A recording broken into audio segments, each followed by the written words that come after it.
Welcome to Umberta and the transits for April 2024.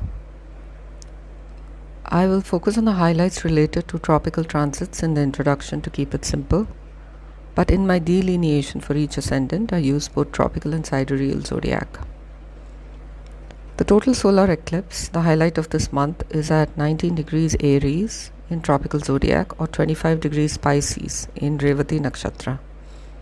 Mercury retrograde in tropical is entirely in the sign of Aries. However, in sidereal, Mercury, who's retrograding in Aries until the 9th, slides back into Pisces in retrograde motion and continues in Pisces in direct motion. So it starts retrograding in Ashwini Nakshatra, slides back into Revati Nakshatra in a conjunction with Rahu and Sun, reaches Kazimi on the 12th of April and continues its retrograde motion into Pisces until the 25th of April, when it reaches the same degree as it was on the 22nd of March. Then it turns direct and retraces its steps until the 14th of May, when it reaches the same degree as it was on the 2nd of April. So what does this dance suggest? Well, it depends on what house Mercury rules in your chart and its natal placement. Generally, though, it suggests that we may not have complete information available to us in the next 2 months to take decisive action. To avoid falling in the trap of analysis paralysis or to avoid being in an indecisive mode forever, we may have to resort to finding our way or take decisions through intuitive conclusions based on partially available information. One caveat is that the information that is available must be clearly communicated and understood by us and others. As a metaphor, it's quite similar to being blindfolded and identifying something by sensing its shape or form.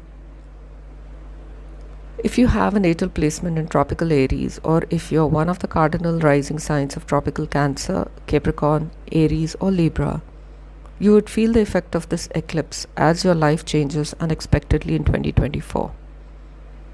In sidereal zodiac, it's the mutable signs who would experience the impact. By mutable, I mean those of you with personal planets or ascendant in sidereal Gemini, Sagittarius, Virgo or Pisces. Coming to your rising sign of tropical Capricorn or sidereal Sagittarius. Some of you may have their attention turned towards home matters this month. Mother's health may see ups and downs. There could be a sense of fear surrounding home and family. Maybe someone has been ill for a long time and has not recovered as expected. This could reach a conclusion of sorts in April. Either the person could recover or the person may decline further. Or there's turbulence at home between you and your spouse related to finances and money. Maybe expenses have overtaken savings in the past few months, and this information could rock the boat at home.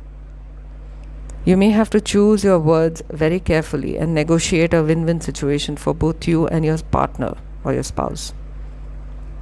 However, you may have to watch for the power of money.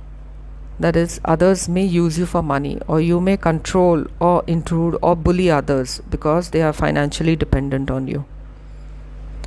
Those of you who are buying and selling property or renting property may be busy with paperwork this month. Document everything and ensure your ass is covered by listing all contingencies. Try not to sign any paperwork leading to rent, buy or sell between 2nd and 25th of April unless it's the completion of the negotiation and not the start.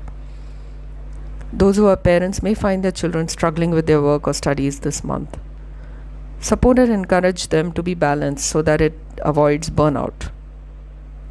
You may see a change in your income or personal savings this month because of education-related fees. This change could be a net positive in the sense that your child gets a scholarship or a grant or a job and her or his fees are waived or compensated. Those of you who have younger siblings may see an emotional distance, or you could be uncommunicative with your siblings. You may have placed nebulous and vague communication boundaries that keep changing based on how they behave with you. This discomfort could last until part of next year. Those among you who are into stocks and trading may see a lucky rise in your portfolio towards the end of this month or the first week of May if you've invested wisely. That's all I have for you today. If you find this video meaningful, please like, subscribe or comment. I would love to hear from you and your story. Until next time.